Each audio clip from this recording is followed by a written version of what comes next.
Il-Prim Ministru Joseph Muscat inawgura investiment tal-kumpanija Maltija Westrade f'Sardinja li tagħmel riċerka fil-qasam tal-avjazzjoni b'enfasi fuq sistemi ġodda ta' navigazzjoni għal kumpanija globali li tiżviluppa l-ajruplani l-Airbus.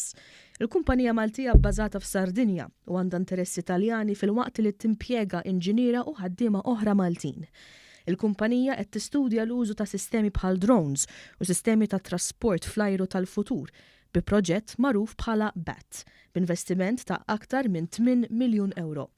Fil-preżenza tal-President tal-Kamra tal-Kummerċ Frank Farrugia u l-Kap Eżekuttiv tal-Malt Enterprise Mario Gallia kien innotat li b'dan investiment Malta qed tpoġġi isimha ma' proġett importanti li fih sħubija ma' kumpanija bħal Airbus. Qed nieħdu qed inpoġġu isimna ma' proġett li għandu potenzjal enormi, qed inpoġġu isimna ma' konsorzju li fih l-Airbus fih u li mbagħad permezz tek nistgħu nattiraw aktar investiment lejn pajjiżna. Il-Prim Ministru Muscat qal li Malta se tkompli tkabbar is-settur tal-avjazzjoni billi tikkunsidra niċeġ ġodda bħall-industrija ta' drones u ajruplani b'pilotaġġ awtomatiku, kif ukoll f'riċerka u żvilupp fil-qasam tal-avjazzjoni. Fakkar li Malta tospita l-akbar kumpanija tal-avjazzjoni fid-dinja, primarjament għal manutenzjoni ta' ajruplani tagħhom u qed tinvesti wkoll f'riċerka u żvilupp, kiri ta' ajruplani u navigabilità fl-ajru, inkluż fit-trasport tal-merċa. Huwa stmat li s-settur tal-avjazzjoni jilħaq l-4% tal-prodott domestiku gross.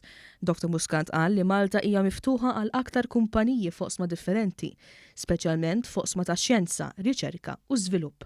Aktar kmieni tul iż-żjara tiegħu il-Prim Ministru ltaqa' wkoll mal-Ministru għad-Diviża Taljana Elisabetta Trenta u ma ddiskutew ir-relazzjonijiet bejn iż-żewġ pajjiżi kif ukoll l-oqsma ta' kooperazzjoni.